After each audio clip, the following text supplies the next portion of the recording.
이슈에 대해 깊이 있는 시각을 만나보는 시간입니다. 변상욱 의원님, YTN 뉴스가 있는 저는 변상욱 표 나왔습니다. 어서 오십시오. 네, 안녕하십니까. 주말 어떻게 보내셨습니까? 꼼짝도 않고 집에서 계속 코로나19 신규 확진자 중계만 보고 있었습니다. 예, 저도 주말 내내 집에만 있었는데 걱정이 많습니다.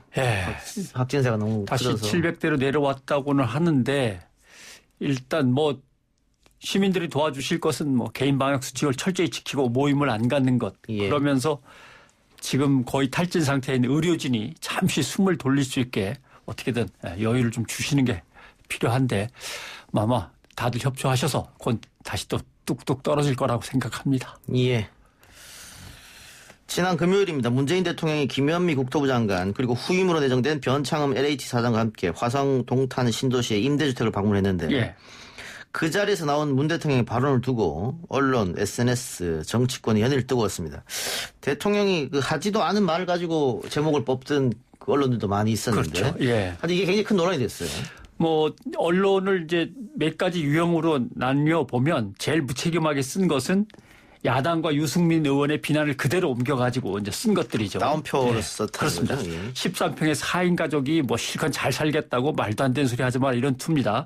중앙일보 같으면 13평 임대주택을 본 문 부부의 아이들도 살겠다. 그게 할 소리냐 이렇게 되는 거고. 그다음에 중앙일보 같은 경우 그렇게 썼고 세계일보는 임대주택 13평짜리를 본 문 대통령 아늑하고 아기자기 먼저 살아보시라 누리꾼들 부글부글 이런 식으로 쓴 게 있고요. 그다음에 이제 요게 요즘 유행하는 버스스 기사라고 하죠.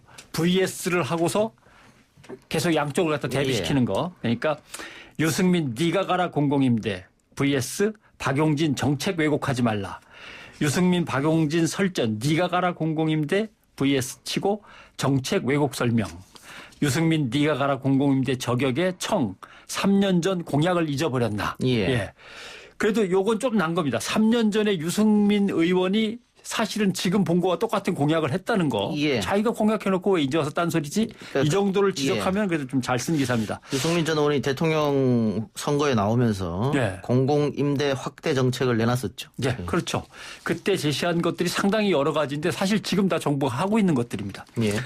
또 그래도 제대로 쓴 기사는 경향신문께 있군요. 정책을 정책으로 비판해야지 무작정 비판 위한 비판은 안 된다. 정치인들의 도넘은 공공임대주택 비판 무책임하다. 이렇게 좀 썼습니다. 제가 제일 높이 살만하다고 꼽은 기사가 머니투데이 기사입니다. 네가 가라 공공임대 혐오를 만드는 사회.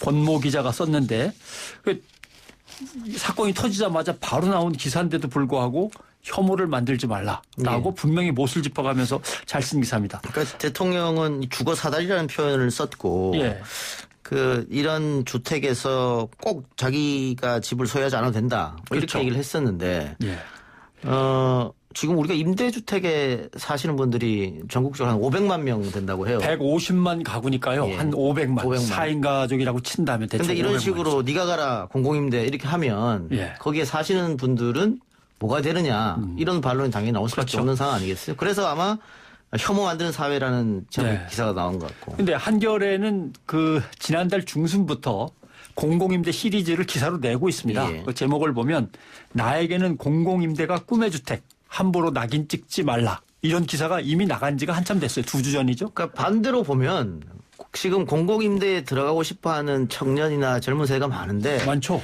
이게 또 기준점이 조금 너무 높다. 그러니까 지금 2,500만 원 이렇게 얘기하던데 거기에 안 걸린 사람이 어디 있겠느냐. 또 이런 식으로 해서 더 들어가고 싶은데 못 들어간다. 이런 현실도 있거든요.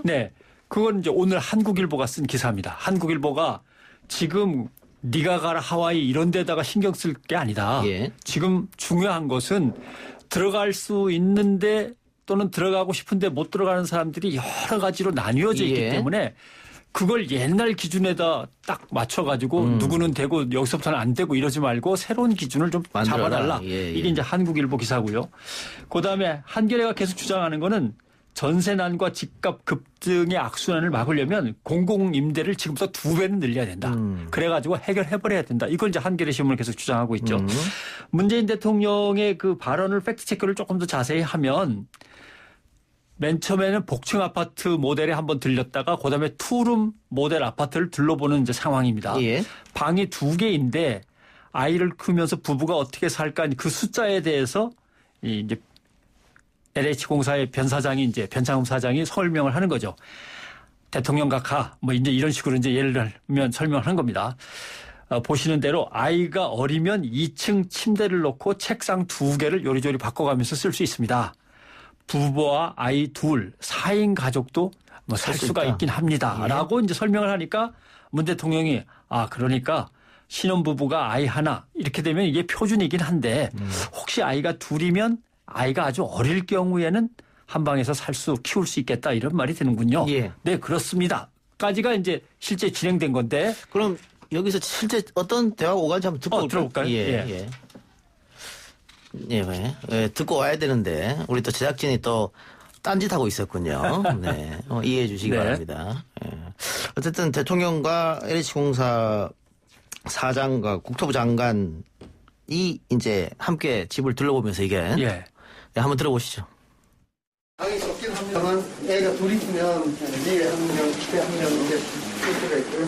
누구 대체지에서 책방 2개 놓고 이렇게 그러니까 신혼부부에 애 한 명이 표준이고 어린애 같은 경우는 2명도. 네네. 아직 애가 7살이 넘어서면 방을 따로 하나 줘야 되고 형이 다르면 또 따로 하나씩 줘야 됩니다. 이번에 대통령께서 중산층들 거주하는 주택 그거를 좀 공급하면 그야말로 애가 둘 있는 집도 최저주거 기준을 넘어서면서 충족하면서 살 수 있도록 이렇게 이게 점점 주거도 발전해가지고 아이도 생기고 아이도 자라기도 하고 아이가 늘기도 할 뿐만 아니라 그럼 가족이 많아지죠. 뿐만 아니라 이제 생활 수준도 재산이 형성되기도 하고 하면 보다 좀 더 높은 수준의 그 주거를 원할 수 있기 때문에 이 주거 일종의 사다리랄까 이런 기본적인 주택에서 안락하고 살기 좋은 그런 이제 중요하고 옮겨갈 수 있는. 예. 네. 자, 이게 대통령이 내 집 마련의 꿈을 버리라고 했다로 들리지는 않습니다. 그렇죠. 어쨌든 그렇게 해석은 됐습니다. 그리고 예. 이 혐오 이야기를 아까 잠깐 했는데 예. 과거 박근혜 정권 때 목동에 행복주택을 건설하겠다. 예.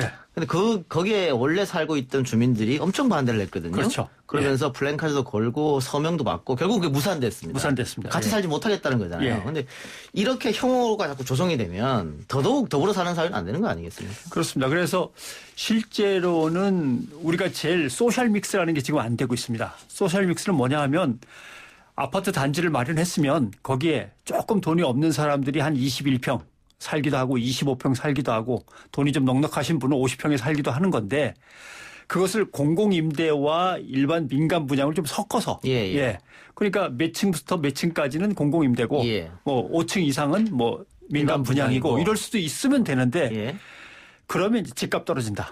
단지가 뭐 엉망이 된다. 가난하고 뭐 제대로 입고 있지도 않은 사람들이 집단으로 몰려들어서 와글와글 하면 결국 마을 망가지고 그러면 학군도 나빠진다. 뭐 엘리베이터를 따로 타라 이런 얘기가 있다. 그런 얘기가 나오면서 혐오를 조장하는데 이걸 정치인들이 내놓는다는 게 이제 제일 심각한 문제인 거죠. 알겠습니다. 근데 또 하나 그 이야기 나온 것 중에 그 당시에 대화를 나누면서 13평짜리라고 했는데 사실은 21평이다 이런 얘기도 있어서 뭐가 진실이냐. 근데 기자들이 제일 문제인 게 아파트는 공급 면적이 있고 전용 면적이 있습니다. 그렇죠? 전용 면적으로는 지금 44제곱미터짜리를 대통령한테 안내하는 중이니까 13평입니다. 전용 면적이 13평이지 우리가 쓰는 말로는 이게 대개 공용 면적 8평을 더해야 되니까 21평짜리인 거죠. 그러니까 아마 그랬을 거예요. 진짜 13평짜리에 진짜 네 가족이 잘 살라고 하는 건 대통령이 좀 심했네. 이렇게 말씀하시는 분도 계실 건데 아파트 분양으로 따지면 21평짜리입니다. 근데 중요한 거는 기자들이 맨 처음에 기사를 쏟아내는데 계속 읽어나가는데도 전용 면적이라고 이 가로하고 가로 닫고를 한 기사가 없어요. 그러니까 예를 들면 변상욱 이렇게 쓰면 가로 열고 뭐 몇 살 이렇게 숫자로 쓰는 거 아닙니까? 아파트는 무슨 아파트 그러면 가로 열고 몇 평형 또는 전용 면적 이걸 반드시 써주는 건데 그 기본조차 지킨 기사가 없습니다. 예를 들면 뭐 대형 평수 같은 경우에도 공급 면적이 49평이면 전용 면적은 한 36, 7평 정도 되잖아요. 대개는 8평 정도는 뭐 들어가는 거니까요. 그런 것을 이제 빼고 썼다. 좀 오해를 불러일으킬 만하다. 그랬던 거고. 그래서 사실은 공공임대주택이 지난번에 2019년도 SH공사가 할 때 240대 1까지 갔거든요. 예. 나름대로 깨끗하고 쾌적하고 좋아서 경쟁률이 그만큼 높았다는 엄청나게 얘기죠. 경쟁률이 높았습니다. 예. 뭐 상암동, 마장동, 오금동은 뭐 엄청나게 높았죠. 성산동도 한 170대 1까지 갔고, 근데 공공임대주택에 대한 차별과 혐오, 부정적인 이미지가 계속 더 씌워지고 있고, 그런데도 입주하고 싶어하는 사람들은 정말 많고 만족도 높습니다. 만족도 조사한 게 있습니다. 2018년 서울시 의회가 공공임대주택 거주자 만족도를 조사하니까 주택 내부, 복리 부대시설, 주거 외부 환경, 주민 공동체 분위기, 전반적인 만족도 다 90% 이상이 만족하다고 대답을 했습니다. 예. 그 관련해서 지금 7181님께서 문자를 보내주셨는데 예. 임대 아파트 단지 가보셨습니까? 고급 승용차들이 즐비한 아파트가 예. 많습니다. 심사 기준이 정말 집이 필요한 사람들이 가는 것인지 아니면 돈에 있는 신혼부부에게만 또는 3자녀 이상의 가정에게만 주는 것인지 점검부터 해야 됩니다. 그러니까 우리 정치권이 오히려 이런 문제를 그런 문제를 비판을 지적했다면 한다거나 하면 그렇습니다. 좀 어땠을까 하는 좀 아쉬움이 드네요. 그런데 이제 대통령은 이제 장관과 장관 후보자와 둘러 앉아서 한 얘기는 아무튼 사다리처럼 작은 평수, 조금 더 큰 평수, 큰 평수를 좀 여러 개를 쫙 이렇게 골고루 깔아놔라. 예. 그래야 나름대로 가난한 사람도 돈을 모아서 자산을 늘려가면서 뭐 집을 사느라고 고생하지 않고 비싼 월세 내니라고 고생하지 않으면서 공공임대주택으로만 계속 옮겨 다녀도 얼마든지 애 키우면서 쾌적하게 살 수 있도록 해라. 예. 그런 이제 주문을 했던 건데 LH공사 사장은 사실 그러고 싶은데 잘 만들려면 예산이 딸립니다. 예산 지원을 좀 해 주셔야 됩니다. 예전에는 그렇게 좀 만들어 봤는데 예산이 부족하니까 그걸 계속 늘려가기가 어려웠습니다. 이제 이런 얘기들을 하죠. 예. 그 뭐 요즘 초등학생 사이들도 뭐 빌거라는 등 뭐 이상한 말들 쓴다고 해요. 예, 다 혐오에서 나오는 말이지 그렇습니다. 않습니까? 예. 근데 또 최근엔 또 호텔 거지라는 말도 또 나오고 계속 예. 이런 혐오를 조장하는 신조어가 언론에 등장해야 되는지 잘 모르겠습니다. 그렇죠. 근데 보면 그게 어디에서 시작되느냐 하면 2006년 서울시장 선거 때 오세훈 후보가 뭐라고 얘기했냐면 11평형은 너무 좁아서 사람이 대각선으로 누워 자야 된다. 라고 하니까 이제 그때 뭐 돌아가셨습니다만 노회찬 의원이 야, 국제 기네스 협회가 와서 한번 찾아보려고 하겠다. 그런 대각선으로 누워야 되는 그런 방이 어딨냐. 이렇게 했던 거고 공공임대주택을 극빈층이 거주하는 질 낮은 주택이라고 자꾸 부정적인 프레임을 씌워서 예. 우리 동네 임대주택 절대 반대. 이걸 혐오를 조장하는 사람들은 사실은 집값이 오르기를 학수고대하고 있는 집을 소유한 사람들입니다. 예. 왜냐하면 내가 소유한 아파트가 몇 개 있는데 거기에 나름대로 공공임대주택이 섞여버리면 예. 내 아파트 값이 떨어진다고 생각을 하는 거죠. 학군이 나빠져도 떨어지고. 근데 문제는 그들의 비율을 맞춰서 표를 구하려고 정치인들이 혐오를 조장하는 거죠. 예. 유승민 의원도 뭐 그 비슷한 케이스라고 생각할 수도 있습니다만 그러니까 질 좋은 중산층 임대주택을 공급하려고 해도 이런 부정적인 이미지 프레임 때문에 아파트 단지에 들어가질 못하고 따로 구워서 하다 보니까 값이 올라가는 거죠. 또 하나는 공공임대주택 정책을 자꾸 실패로 규정해서 안 하게 포기하게 만들려고 하는 세력들이 있습니다. 그것도 역시 뭐냐 하면 공공임대주택의 다양한 규모 공급이 이루어지면 소유한 집값이 떨어진다는 문제가 있고 또 하나는 보수 신문들의 같은 경우 공공주택이 늘고 아파트 등 주택 여러 채 가진 사람들의 자산 가치가 줄어드는 걸 목표로 하지 않습니다. 왜냐하면 이 주택들의 가치를 극대화하려면 예. 결국은 민간 재건축하고 재개발이 있어야 됩니다. 그렇겠죠. 그래야 예. 건설회사도 예. 돈 벌고 집을 지금 아파트를 갖고 있는 사람들도 재개발 재건축 때문에 예. 아파트 값이 또 뭐 50% 뛰거나 2배로 뛰거나 이렇게 되는 거니까요. 그러니까 보수 언론의 논조는 항상 민간 재건축 재개발 규제 완화 여기에 이제 초점이 맞춰져 있습니다. 예. 그러니까 지금 뭐 변창흠 장관 후보자도 마찬가지입니다만은 빨리 공공임대주택을 많이 지어서 서민과 중산층한테 쫙 공급을 해야 된다고 생각하는 사람들만 등장하면 이제 반대를 하는 거죠. 그러면서 계속 기사는 민간 재건축 예. 재개발 규제 완화는 안 하고 쓸데없이 삶의 질 떨어지는 어떤 공공임대주택만 자꾸 지으려고 그러냐 이런 식으로 이제 몰아가는 건데 언론이 거기에 부하내동하면 이제 안 되는 거죠. 그러니까 언론 입장에서는 그런 그 정치권에서 현 정부의 정책을 비판하는 자극적인 제목을 달아서 기사를 내면 아무래도 트래픽이 또 증가할 테고. 트래픽이 증가하고 건설 회사가 일단 자기네들의 광고 주고. 예. 그다음에 실제로 언론사에 꽤나 이제 자리가 잡힌 사람들은 강남이든 뭐 꽤 괜찮은 곳에 이미 아파트를 뭐 하나 아니면 둘씩 갖고 있고. 그러니까 결국 그 사람들의 기득권과 이해가 맞닥뜨려지면서 언론과 건설회사와 이런 문제가 정치권의 문제가 생기는 거죠. 근데 유승민 전 의원은 어쨌든 뭐 또 대통령 꿈꾸는 사람인데 본인이 했었던 공약을 어겨가면서까지 이렇게 그 500만이나 살고 있는 사람들을 조금 이렇게 비하하는 표현을 쓰면 그게 나중 대선에 도움이 될지는 모르겠어요. 아닙니다. 대통령 후보로서 뭔가 자리매김을 빨리 하려면 대통령스러운 말들을 내놔야 됩니다. 예. 그래서 내가 이 정도로 큰 인물입니다. 두루두루 살필 줄도 알고 시야도 넓으면서 그다음에 약속도 잘 지키고 뭔가 이렇게 신뢰를 줘야 되는데 당장의 어떤 반짝이는 반응을 구하려고 이렇게 작은 수를 쓰면은 큰 경기에서는 이런 건 못 써먹습니다. 알겠습니다. 오늘 뉴스가 있는 저녁 앵커 리포트는 어떤 겁니까? 아무래도 이 얘기를 좀 더 이어가야 될 것 같습니다. 자세하게. 실제로 공공임대주택에 들어가고 싶은 사람이 얼마나 많이 기다리는지를 한번 설명하려고 합니다. 알겠습니다.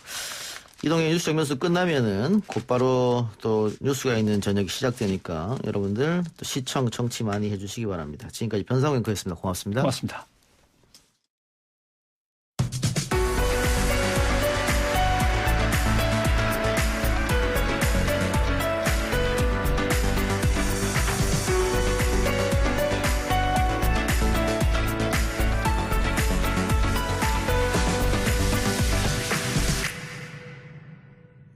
YTN 라디오 이동의 뉴스 정면승부 2부 시작합니다. 지난주 수요일이었습니다. 정기국회 마지막 본회의에서 공수처법에 대한 국민의힘의 필리버스터가 시작됐었죠. 물론 회기 종료로 인해 3시간밖에 진행되지 않았습니다만 이후 곧바로 열린 임시국회에서도 국민의힘은 국정원법과 남북관계발전법에도 필리버스터를 신청했고요. 지금 이 시간까지 이어지고 있습니다. 신청은 국민의힘에서 했습니다만 여당 의원들도 참여했죠. 그중에 한 사람입니다. 더불어민주당 김경엽 의원 전화로 연결해봅니다. 의원님 나와 계십니까?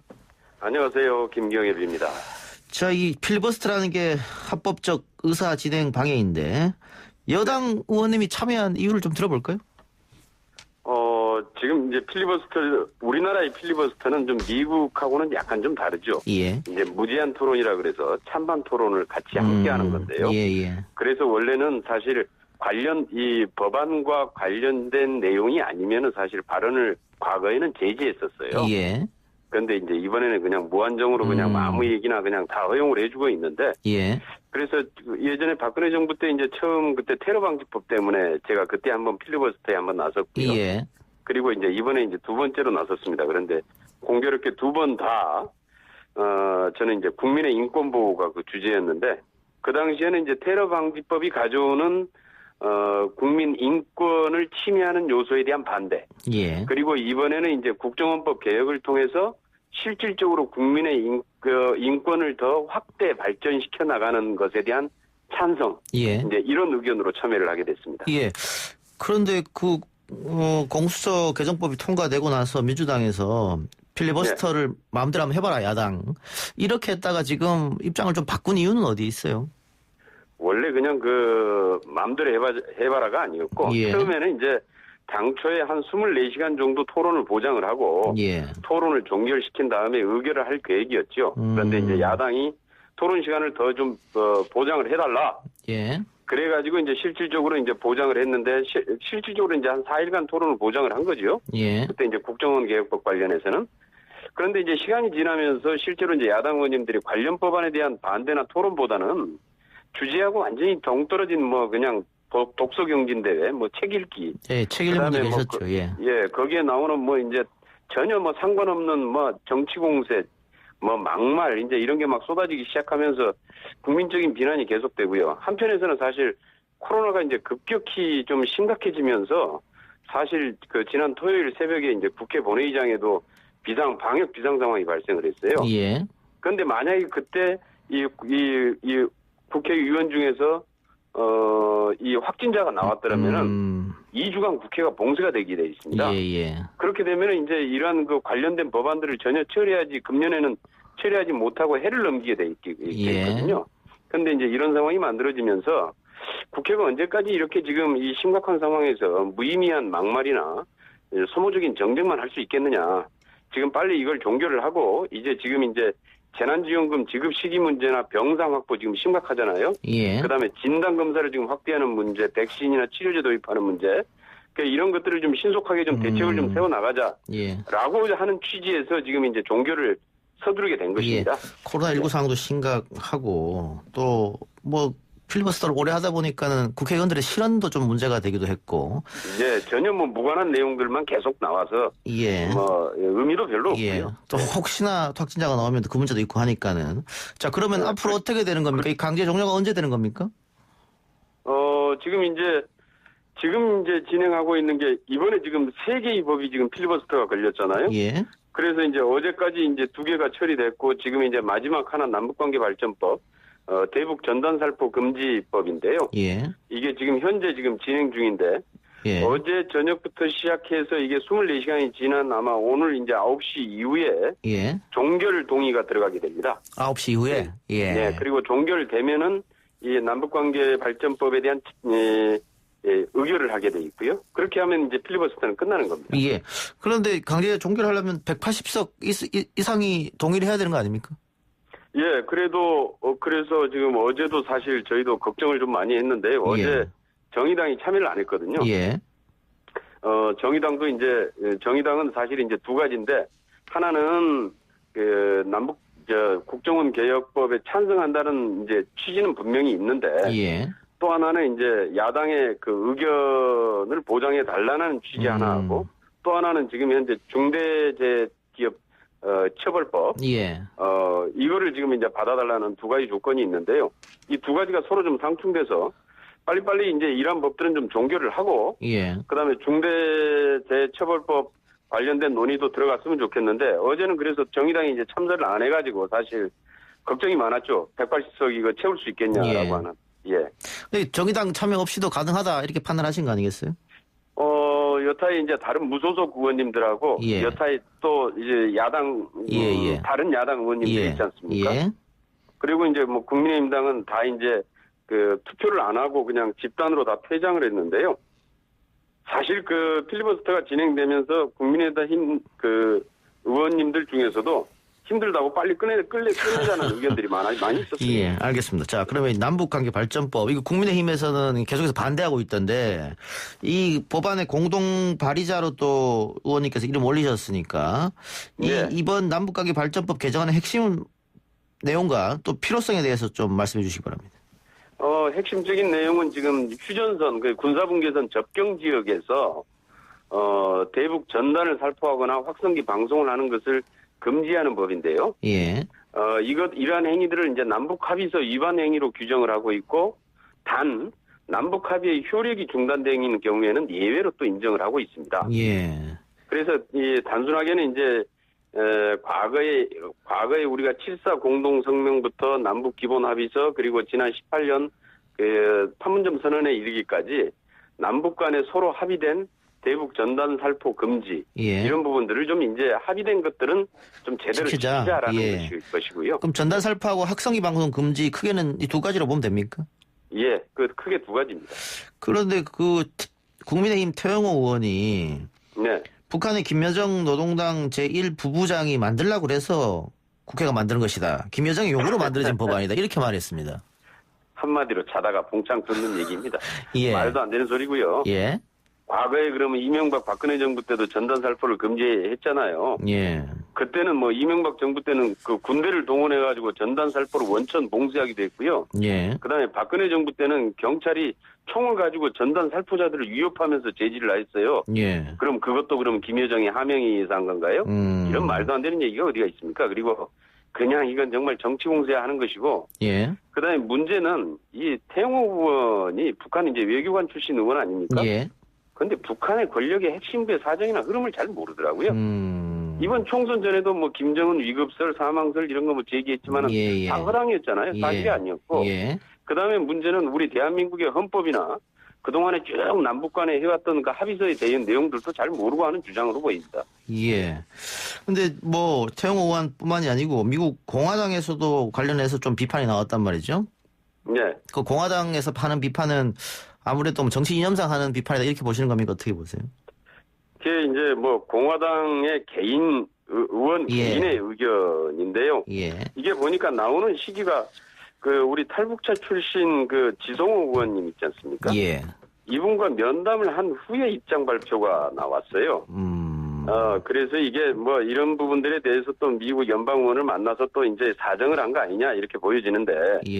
문제는 이분 그 스미스 의원인가요? 이분이 실제로 우리의 헌법이나 그동안의 남북관계의 역사나 우리 남북 합의서의 내용이나 정전협정 내용이나 실질적으로 한반도 상황을 잘 모르지 않습니까? 이런 분들의 좀 개인적인 의견으로 보고요. 개인적인 의견이다? 알겠습니다.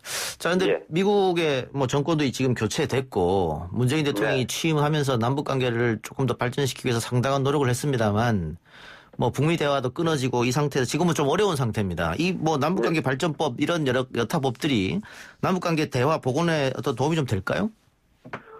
일단 가장 중요한 거는 기존의 과거에 합의를 해놓고 지키지 않아도 됐던 습관을 이제 좀 바꿔야 됩니다. 그래서 적어도 남북 간에 합의됐던 것들은 서로 착실하게 지키고 우리도 지키고 북한이 만약에 이를 지키지 않았을 경우에는 북한에도 성실하게 지킬 것을 요구를 하고 그러면서 서로 신뢰를 쌓아 나가야 됩니다. 지금 너무나 불신이 크잖아요. 그래서 이런 과정들을 통해서 신뢰를 쌓아가는 과정들이 생겨야 남북관계도 개선되고 발전할 수 있다고 보고요. 그런 측면에서 이제 이런 남북관계 발전법은 굉장히 크게 기여할 것이다 이렇게 보고 있습니다. 자, 뭐 오랜만에 연결됐으니까 다른 현안도 좀 여쭤보겠습니다. 지금 코로나19 확산세가 계속 심해지고 있고 부동산 문제도 여전히 살아있고 또 이번에 공수처 개정 통과부터 시작해서 여러 가지 법안이 통과됐는데 그런저러한 이유들로 지금 대통령 지지율도 그렇고 당 지지율도 많이 좀 떨어져 있는 상태거든요. 근데 뭐 내년에 또 큰 선거도 앞두고 있고 어떻게 민주당이 좀 위기나 부담 느끼고 계십니까? 어떻습니까? 느끼고 있습니다. 일단 지금 지지율이라고 하는 게 이제 등락이 항상 있긴 있습니다만은. 그런데 지금 요즘에 이제 최근에 좀 우리 당의 좀 지지율이 떨어진 걸 보면은. 되게 이제 저도 이제 그런 문자나 이런 메시지를 많이 받는데요. 보니까 왜 그 민주당에 개혁 제대로 하라고 180석이나 해가지고 밀어줬는데 제대로 못하고 자꾸 지지부진하게 지금 이러느냐라고 하는 그런 취지가 굉장히 많아요. 의견들이. 지금 그래서 지금 이제 우리가 좀 국민들이 요구했던 사안들을 정확히 파악하고 정신 바짝 차리고 개혁할 것들을 좀 제대로 추진하고 그다음에 지금 현재 코로나에 대한 대응도 민생 방역도 좀 제대로 해내고 하는 것들이 대단히 중요하다고 생각하고요. 우선 뭐 선거를 위해서가 아니라 우선 지금 당장에 벌어지고 있는 일들에 대해서 제대로 잘 대처하는 게 중요하다고 봅니다. 그 의원님께서 방금 말씀하신 거는 뭐 최근 여론조사에서 그동안 대통령이나 민주당을 지지했던 사람들이 지지율이 빠진 것, 그 빠진 이유를 설명해 주신 것 같은데 이 추미애 장관과 윤석열 검찰총장의 이 대립 구도 이것은 민주당에서는 계속 부담일 수밖에 없을 것 같은데요. 뭐 내일 뭐 징계위원회가 열릴 예정이 합니다만 어떤 결과가 나오더라도 결국은 집권당이 많은 부담을 안지 않겠느냐. 일단 지금 검찰 개혁이 핵심인데요. 그동안에 이제 검경 수사권 조정법이나 이런 것들은 통과가 됐고, 그 다음에 지난번에 이제 공수처법이 통과돼서 검찰을 확실히 견제하고, 그 다음에 이제 고위공직자들에 의해서 그동안에 검찰이 선택적으로 수사했던 부분들에 대해서는 이제 그런 부작용들이 발생하지 않도록 공수처가 제대로 검찰을 견제할 수 있는 장치도 이제 만들었던 것 같고요. 그 다음에 이제 사실은 이제 남은 건 사실 이제 국회하고의 연관보다는 이제 법무부 내에 징계 절차인데요. 그 징계 절차에 따라서 징계 사유가 확인이 되면은 실질적으로 징계에 따라서 처리가 되고 이런 사안들도 종료가 되지 않겠느냐 이렇게 보고 있습니다. 그 어떤 사람들은 저런 분석을 하더라고요. 공수처 설치가 완료되고 윤석열 총장이 해임이 된다면 추미애 장관으로서는 자신이 이야기했던 검찰 개혁의 디딤돌은 낫지 않았느냐. 그렇다면 그 정권의 부담을 덜기 위해서라도 스스로 나중에 사퇴하는 그게 출구 전략이 되지 않겠느냐 이런 분석도 하는데 혹시 동의하십니까? 추미애 장관이 사퇴한다고 그게 출구 전략이 아니고요. 검찰 개혁이 제대로 되는 게 출구 전략이지요. 예. 지금 이런 일들이 모든 것들이 다 검찰 개혁 때문에 지금 발생한 문제이기 때문에 검찰 개혁이 얼마만큼 신속하게 빨리 끝나느냐가 실질적으로 가장 중요한 해법이고 출구 전략일 겁니다. 검경 수사권 조정 그리고 공수처 설치 그리고 이번에 국정원법 개정 이런 것들이 다 검찰 개혁의 일환 아니겠어요? 예, 국정원법 개혁은 이제 물론 국정원 개혁입니다만은 이번에 공수처 설치나 그 이전에 이제 검경 수사권 조정 문제나 이런 문제들은 검찰 개혁과 굉장히 검찰 개혁의 핵심적인 내용이고요. 예. 그런데 이제 문제는 그런 것뿐만 아니라 지금 이제 아직도 이제 검찰 내에 좀 남아 있는 그런 관행들이나 이러한 것들을 어떻게 사실 신속하게 해결해 낼 것이냐라는 건데. 그건 실질적으로 이제 법무부나, 그다음에 이제 검찰 내의 그 감찰본부 있지 않습니까?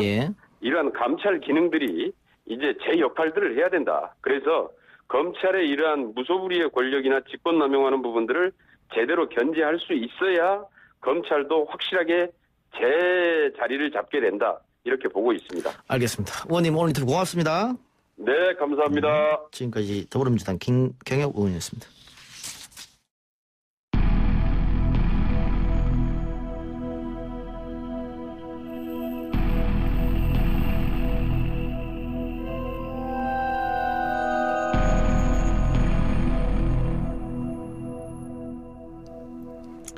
영화보다 더 영화 같은 현실 뉴스들을 파헤쳐보는 시간입니다. 사건 처리반장.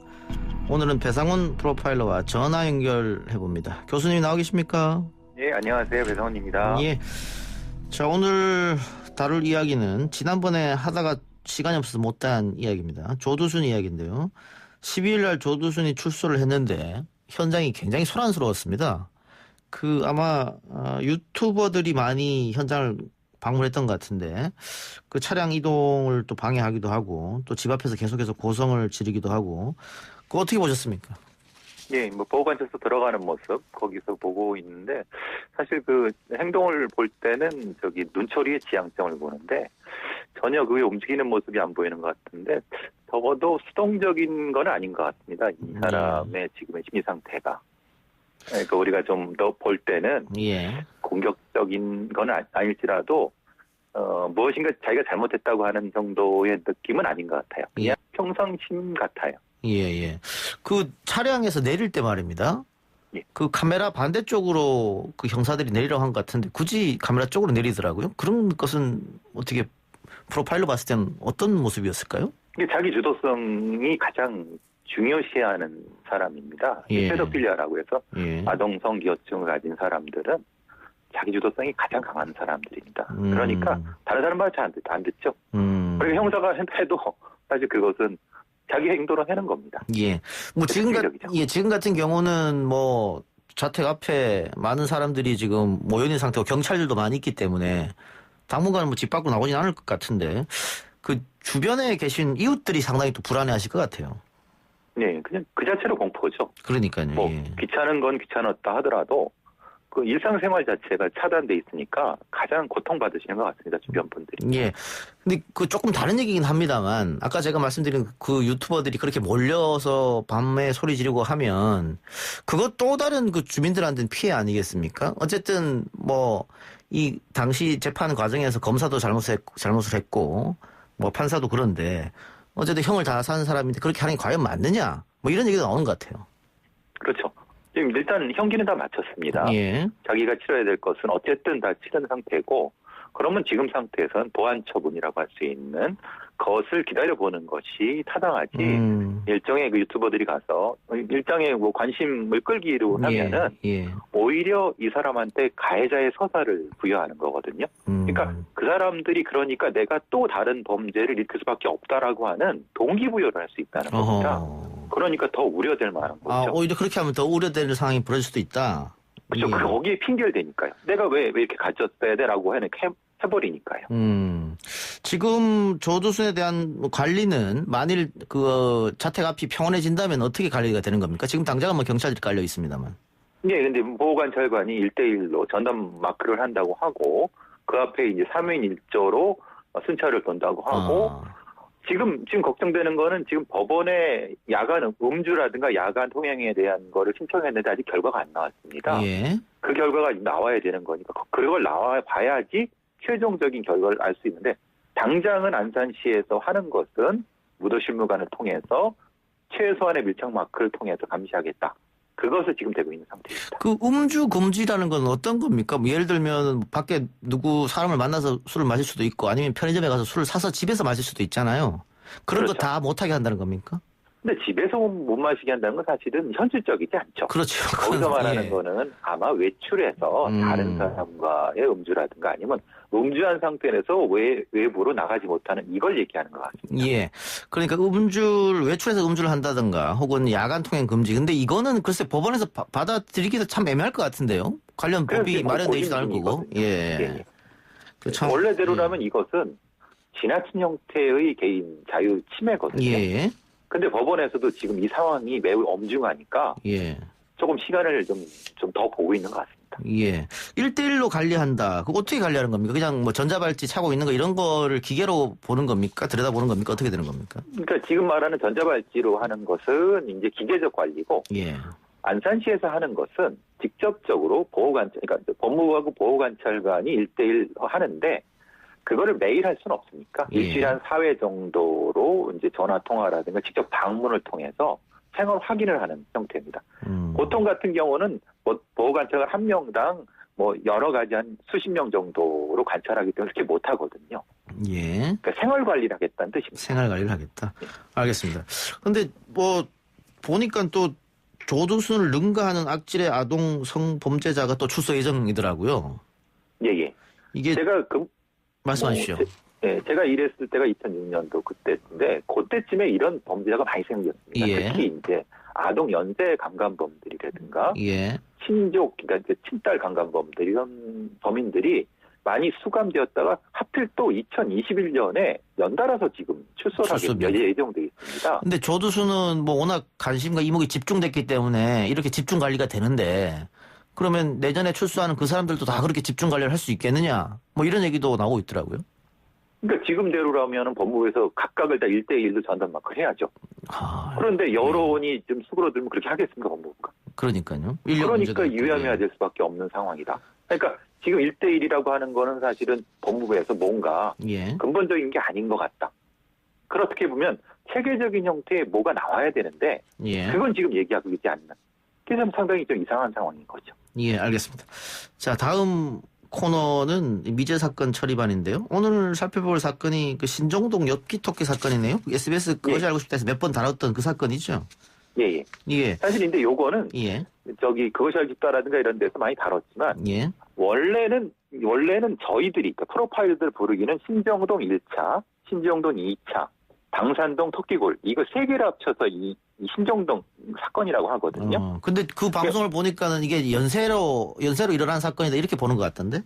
근데 원래 저희들이 봤을 때 프로파일들 봤을 때 신정동 1차와 2차는 붙일 수 있을지 모르지만 당산 토끼골은 범인이 다르다. 아하. 그러니까 이거를 중간에 그 사이에 중간 하나 껴갖고 아니면 납치 미수 사건을 끼워 넣어갖고 연쇄로 봤다는 겁니다. 근데 그거 가지고도 프로파일들 사이에서 논란이 많습니다. 이건 그렇게 볼 수 없는 것일 수도 있다고 하는데 또 뭐 거기 탐사 프로그램에서는 뭐 자기 나름대로의 것이 있으니까 어쨌든 그래서 그게 엽기토끼 사건이 된 거죠. 그렇게 됐군요. 예, 알겠습니다. 근데 보면 그 피해자의 말을 들어보면 단독범이 아니지 않습니까? 어쨌든.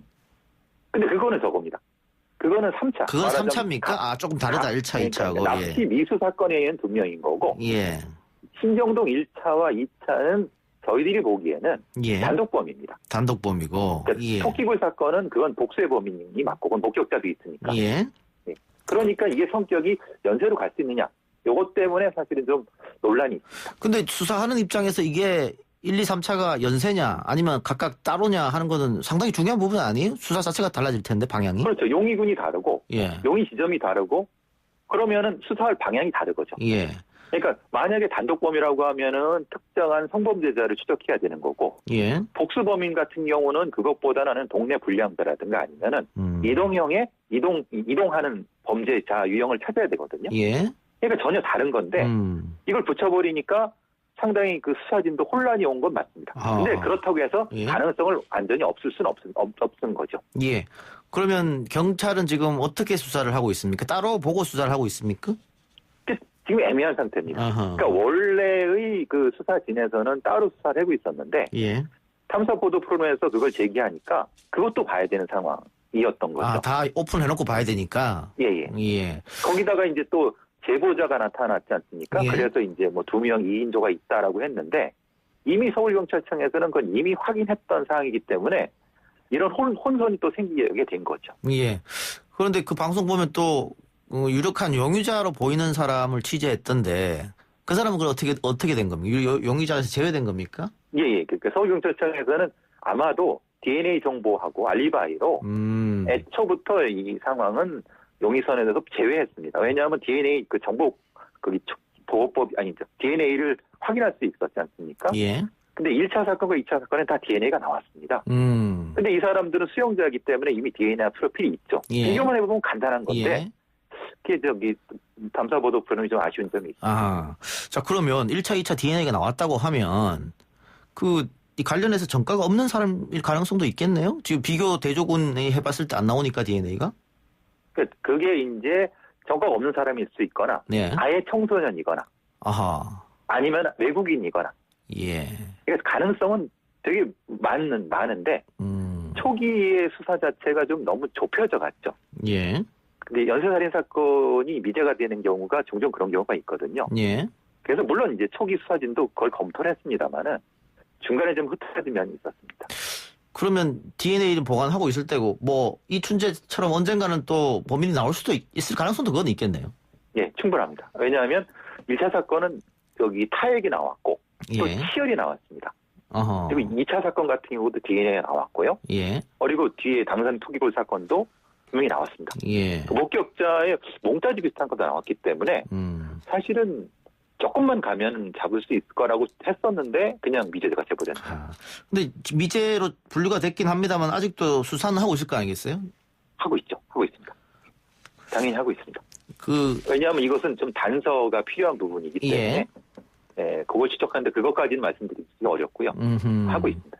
물론 제보도 받을 테고 말이죠. 예, 그렇죠. 알겠습니다. 좀 한 발짝 진전이 있는 수사가 됐으면 좋겠네요. 교수님 오늘 말씀 고맙습니다. 예, 감사합니다. 지금까지 사건 처리반 배상훈 프로파일러였습니다. 글쎄 안 들려 들을 뉴스 없어 아무 뉴스도 귀에 들어오지 않아 듣고 또 들어도 들을 뉴스 없어 만드는 게 이 프로야 이동영의 뉴스 정면승부 YTN 라디오 이동영의 뉴스 정면승부 3부 시작합니다. 코로나19 확진자 수 오늘은 일단 700명대로 내려오긴 했습니다만 다시 1000명대로 올라갈 가능성을 배제할 수 없는 상황입니다. 특히 병상 부족 문제, 그중에서도 중환자 병상 부족 문제가 계속 제기되고 있어서 걱정이 이만저만이 아닌 상황입니다. 민간 병원의 자발적 도움 역시 절실한 상황인데요. 이런 가운데 선뜻 코로나19 전담병원으로 전환하겠다라고 밝힌 민간 병원이 있습니다. 평택에 있는 박예병원인데요. 김병근 원장 전화로 연결해 봅니다. 원장님 안녕하십니까? 네, 안녕하십니까? 예, 원장님 코로나19 전담병원으로 전환하겠다 이게 쉬운 결정은 아닌데 어떻게 이런 결정을 하시게 됐는지요? 코로나19가 전국적으로 확산세고 또 기존의 생활치료센터나 기존에 운영되던 전담병원에서 입원 환자를 충분히 수용하지 못하고 있는 게 현실인데 결국은 누군가 나서야 되는 상황인 거죠. 네, 이런 일이 생길 때는 저희는 누군가 해야 될 일이라면 우리가 먼저 나서서 하자. 그리고 언젠가 해야 될 일이라면 지금 하자. 이런 생각을 가지고 있는 터에 때마침 중수본하고 잘 협의가 돼서 저희가 전담병원으로 지정을 받게 된 겁니다. 예. 방역당국과 협의를 계속 해오셨다고 하셨는데 그러면 이게 중환자 거점 전담병원이 되는 겁니까? 어떻게 되는 겁니까? 그렇죠. 코로나19 중환자 거점 전담병원, 거점병원 이렇게 돼 있는데 예. 실제로 중환자만 보지는 않을 것 같고요. 예. 중환자 병상, 또 준중환자, 그리고 일반 환자 이런 식으로 구역을 나눠서 진료를 하게 될 것 같습니다. 근데 코로나 전담 병원이라고 하면 기존의 어떤 병원 체계나 틀하고 조금 달라져야 될 텐데 많이 다르죠. 예, 그거 어떻게 바꿀 생각이십니까? 시간이 좀 걸리지 않겠습니까? 그렇죠. 가장 중요한 거는 코로나 환자가 입원하고 있는 또 머무는 공간의 공기를 외부하고 완전히 차단하고 또 예. 음압 병실을 만들어야 되는데 예. 기존에 있는 병원들이 우리 병원 포함해서 병원 자체가 음압병원인 곳은 없어요. 예. 그리고 음압 병상을 만든 곳이 일부가 있긴 있는데 예. 거기에 수용할 수 있는 거는 한계가 너무 뚜렷하니까. 예. 그래서 보건복지부에서 이런 음압기, 이동형 음압기를 제공을 해주는데 예. 그거로 우리 모든 병실 공간을 전부 음압 병실로 만드는 거죠. 그리고 환자들의 동선과 직원들의 동선이 겹치지 않고 또 직원들이 간호사 의사들이 환자를 보러 갈 때는 이중 안전문을 통해서 환자들을 안전하게 진료할 수 있게 그런 내부 체계를 동선을 바꾸고 장비 설비를 하고 시설을 손보는 게 필요한 상태고요. 그거는 바로 시작을 하고 있습니다. 그러니까 음압기는 정부에서 지원을 한다 하더라도 또 시설 교체 비용도 상당히 들어갈 텐데 그러면 언제쯤 환자를 받을 수 있을 것 같습니까? 빠르면 일부 환자는 한 일주일 정도 후부터 저희가 수용이 가능할 것 같고요. 예.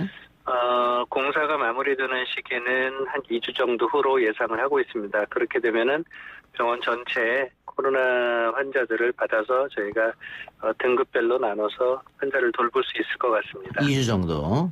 예. 네. 그런데 기존에 입원하는 환자분들도 계실 거 아니겠습니까? 네. 그분들은 그럼 어떻게 되는 거죠? 저희가 어젯밤부터 응급실을 통해서 오는 환자분들 입원을 취소했고, 예. 현재 입원하고 있는 분들은 아무래도 다른 병원으로 연결해서 치료를 하거나 아니면 치료 시기를 조절을 하거나 예. 여러 모양으로 이렇게 환자들하고 설명을 하고 설득을 하고 해야 되는데, 예. 저희 의료진들이 환자들하고 관계가 좋기 때문에 아하. 대부분은 본인들이 좀 불편함을 감수한다 하더라도 예. 그러니까 다른 병원으로 옮긴다든지 또는 주치의가 바뀐다라든지 이런 예. 여러 가지를 포함해서 불편하더라도 이런 코로나 시국에 코로나 환자들을 또 특히 중환자를 치료할 수 있는 병원으로 운영이 된다면 기꺼이 하겠다. 이런 분들이 대다수라서요. 예. 환자들이 이동하는 데는 현재까지는 큰 어려움은 없는 상태입니다. 예. 원장님, 코로나19가 대구에서 굉장히 확산세가 강해졌을 때 그때 또 대구 내려가셨었죠? 네, 맞습니다. 지금 그때는 대구 또 내려가시고 이번에는 또 이렇게 또 코로나 전담병원으로 한다 그러고 쉬운 결정은 아닌데 하여튼 감사한 결정을 자주 해주시는데 원장님뿐만이 아니고 다른 민간 병원도 참여가 좀 했으면 좋겠습니다만 그게 쉬운 게 아니잖아요. 정부가 어떤 대책이나 이런 게 좀 있어야 한다고 하면 어떤 게 있을까요? 정부는 이렇게 참여하는 병원에 여러 모양의 인센티브를 주는 걸로 약속을 하고 있어요. 예. 그리고 민간 병원이 이제는 정말 나서야 될 때가 되긴 됐지만 예. 각자 처한 상황이 다 다른데 예.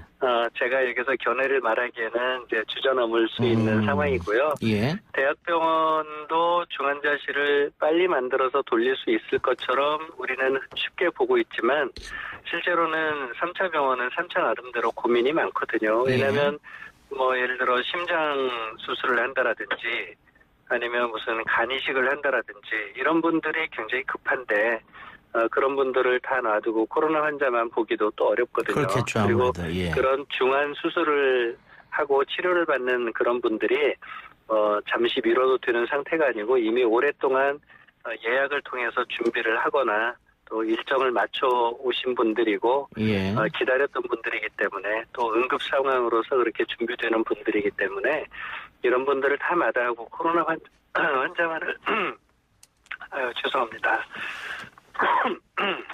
예, 말씀하세요. 예. 그런 분들을 고려하지 않고 코로나 환자만을 대형 병원에서 받아야 된다 이렇게 하기는 어렵고요. 예.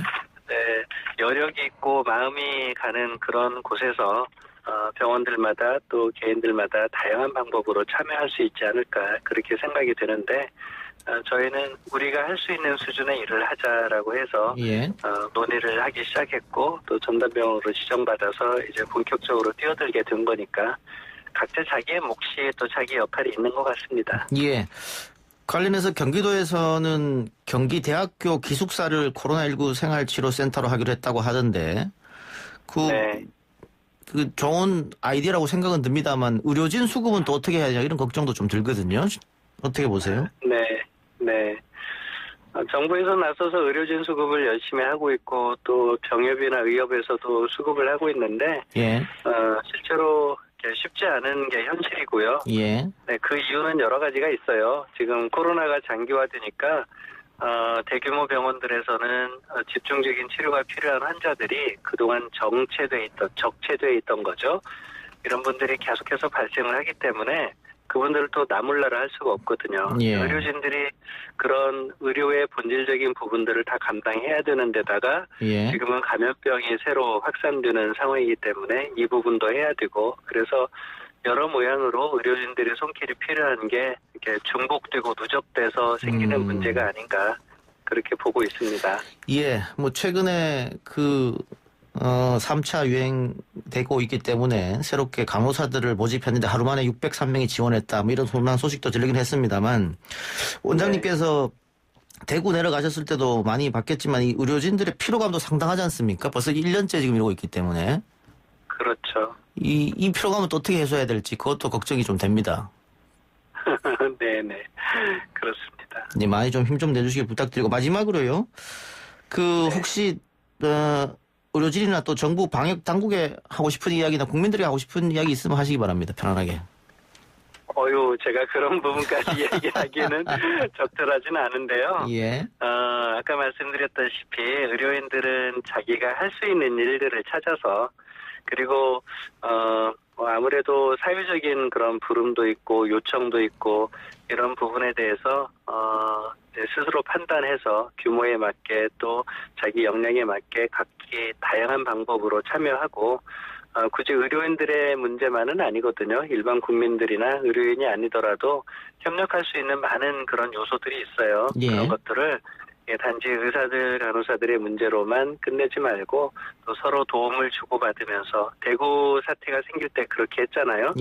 전체 기업들 또 개인들, 관공서 여러 곳에서 나서서 서로 협력해서 대구 사태를 슬기롭게 잘 극복을 했듯이 지금 이 전국적인 특히 서울 경기 지역에 집중되어 있는 이런 팬데믹 상황에서 전 국민이 또 한 번 뭉쳐서 각자 자기 역할들을 찾아서 해낸다면 또 어찌 보면 이제 전체적인 리더 그룹들은 이 국민들이 자발적으로 이런 서로 도움을 주고 마음과 힘을 합치는 일을 잘 할 수 있도록 그런 다리를 놓아주고 연결을 해주고 끈을 맺어주는 그런 역할들을 부지런히 해나간다면은 우리 국민들 충분히 잘 이겨낼 수 있으리라고 보고 있습니다.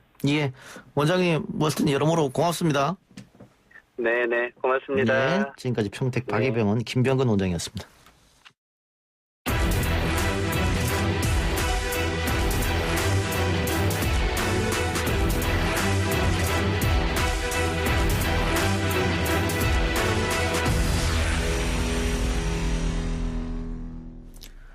앞서 민간병원에서 코로나19 중환자 전담병원으로 전환을 결정한 평택 박예병원장과 인터뷰에서도 이야기를 했습니다만 코로나 사태가 심각해지면서 병상 부족 문제가 대두되고 있습니다.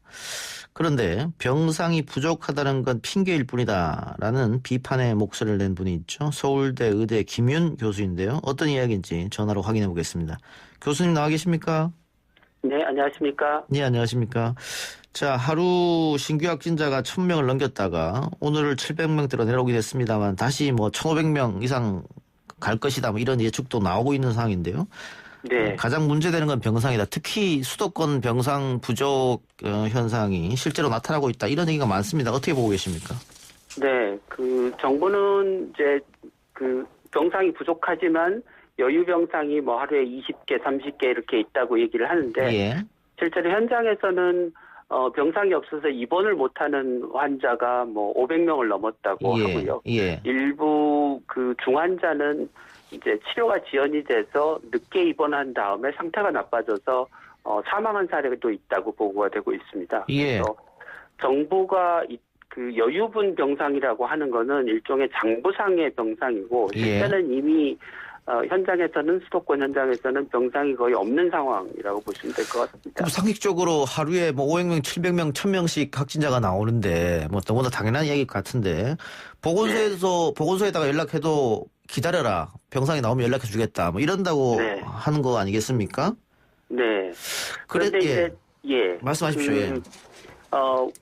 예를 들면 지금 우리나라의 그 중환자 병상이 전체가 10,000개가 넘는데요. 정부가 코로나19 중환자 진료를 위해서 확보한 병상은 200개가 조금 넘습니다. 그러니까 2% 정도밖에 안 되는 병상을 정부가 확보해서 코로나 환자를 진료하고 있는 상황이고 이렇게 그 전체 가용한 병상 중에 극히 일부만을 가지고 지금 환자가 대규모로 생기는 상황에 대응을 하다 보니 병상이 부족한 것처럼 보이지만 실은 정부가 병상을 제대로 확보를 안 한 거고 정부가 병상을 제대로 확보를 못한 배경에는 병원들이 코로나19 환자를 진료하기를 꺼려해서 병상을 안 내놓고 있는 상황이 이런 그 위기를 만들고 있는 것입니다.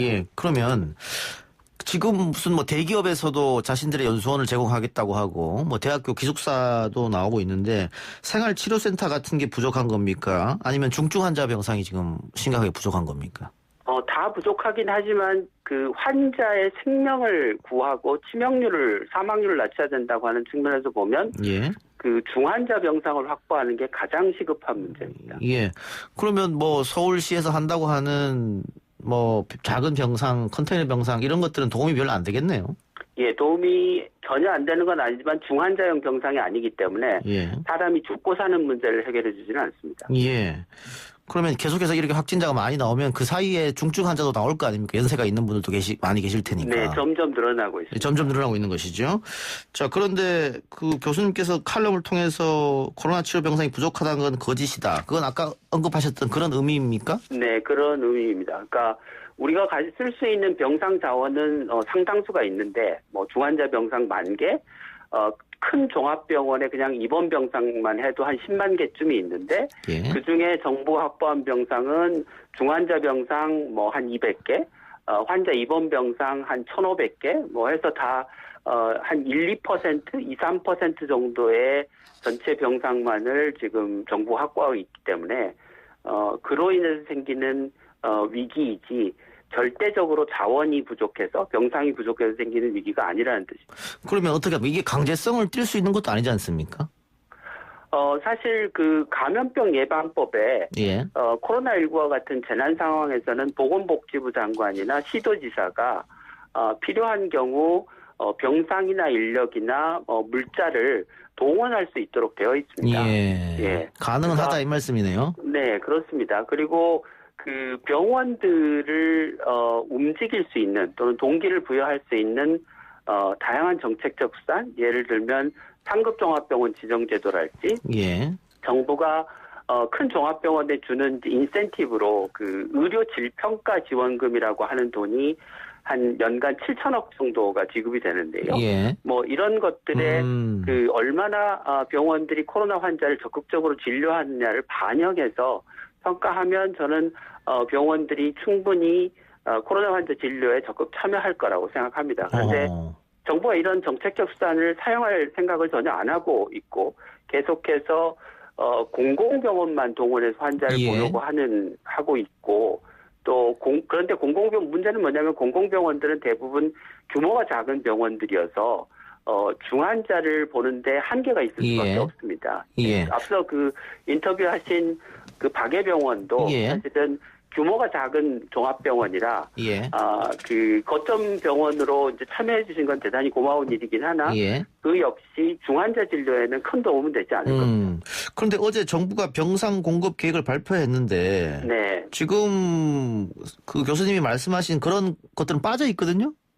네, 빠져 있습니다. 그러니까 정부가 숫자만 10,000병상을 확보한다고 했지 예. 그 내용을 들여다보면 결국 또 공공병원을 동원하고 대학병원이나 큰 종합병원으로부터는 그냥 중환자 병상을 몇 개 더 받아내는 정도에 그치고 있어서 근본적으로 중환자를 치료하는 능력은 크게 확충되지 않을 거라고 생각합니다. 그러면 정부에서 아까 말씀하신 강제력과 또 인센티브 네. 이런 거를 제공하면 충분히 민간 병원에서도 병상을 제공할 수 있다 이렇게 보고 계시는 거네요? 네, 저는 그렇게 판단하고 있습니다. 예, 어쨌든 현실은 지금 되지 않고 있기 때문에 네. 조금 안타까운데 그러면 그거 말고 지금 음압 격리병실이나 네. 뭐 이런 장비 같은 것들은 어떻습니까? 인프라는 그런 부족하지 않습니까? 예, 이제 민간 병원에 있는 중환자 병상을 이제 코로나 환자 진료를 위해서 쓰자 이렇게 얘기를 할 때 이제 예. 병원들이 하는 그게 어렵다라고 얘기하는 이유 중에 하나가 예. 뭐 음압격리병실이 없다 이렇게 얘기를 하는데 우리나라의 음압격리병실은 200개도 채 되지 않습니다. 예. 무슨 얘기냐면 그거는 코로나 환자가 하루에 뭐 2명, 3명 생길 때 하는 이야기지. 예.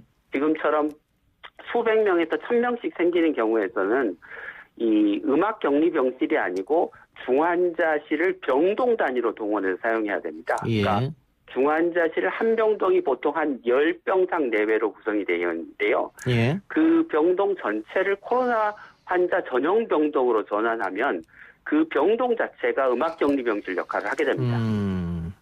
그래서 굳이 음압격리병실을 찾을 필요가 없는 아니어도 거죠. 된다 이 말씀이네요. 네. 근데 민간병원 이야기를 들어보면 뭐 다른 응급 환자나 중환자가 있기 때문에 못 받는다 이런 얘기도 하던데 그건 아닌 거네요, 그러면? 네. 근데 이제 전체 중환자실에 입원한 환자 중에 응급 환자는 절반밖에 되지 않습니다. 예. 나머지 절반은 비응급 환자인 거죠. 예. 무슨 말이겠습니다. 대부분의 선진국들이 비응급 환자의 진료를 미루어서 코로나 환자 병상을 확보하고 그걸로 코로나 환자를 진료했거든요. 예. 우리나라에서도 똑같이 하면 됩니다. 근데 비는 병상을 병원들이 계속해서 비응급 환자를 채우고 있기 때문에 입원시켜서 수술하고 중환자실 보내고 이렇게 하고 있기 때문에 그렇게 다 하고 나면 코로나 환자 진료를 위해서 쓸 병상은 없을 수밖에 없는 거죠. 예. 사회적 거리두기 격상해야 된다 이런 이야기도 들리는데 교수님 생각 어떠세요? 그때 2.5단계 이제 효과가 이번 주부터 나타나기 시작할 거라 그 효과를 좀 보고 결정해도 늦지 않을 거라고 생각합니다. 그러니까 우리나라는 코로나 환자의 절대 숫자는 많은 편이 아니라서 외국에서 이야기하는 환자 수가 폭증하는 지점이 우리나라로 치면 한 5,000명 이상이 돼야 되는 거거든요. 그러니까 그 이전에는 사회적 거리두기나 다른 방역 조치를 통해서 환자 수 증가를 억제하거나 조절할 수 있기 때문에 너무 그렇게 서두르지 않아도 된다고 생각하고요. 교수님 하나만 더요. 시간이 없어서. 네. 지금 영국하고 미국은 백신 접종이 시작됐는데 우리는 지금 정부 얘기 들어보면 뭐 3월 이전 이야기했거든요. 많이 늦다고 보십니까? 많이 늦은 건 아니지만 좀 늦다고 생각합니다. 그러니까 지금 이미 선진국들에서 접종을 시작했고 뭐 아마 올해 안 또 내년 초가 되면 꽤 많은 나라들이 접종을 시작할 텐데 우리는 뭐 3월, 4월까지 기다려야 된다고 하면 좀 늦은 편이겠죠. 결국은 안정성 이런 것 때문에 이렇게 좀 늦어졌다고 봐야 될까요? 근데 그런 점들을 고려해도 조금 너무 늦어진 것 같습니다. 대개는 단기 안정성은 이미 임상시험을 통해서 다 검증이 됐고 그 이외에 이제 부작용 같은 문제들도 아주 장기적인 거야 어차피 해결이 안 되는 거고 대부분 단기적인 부작용은 한 2개월 정도만 관찰을 하면 충분하기 때문에 사실은 너무 지체한 것은 맞다고 생각합니다. 알겠습니다. 교수님 오늘 인터뷰 고맙습니다. 네, 고맙습니다. 지금까지 서울대 의대 김윤 교수였습니다.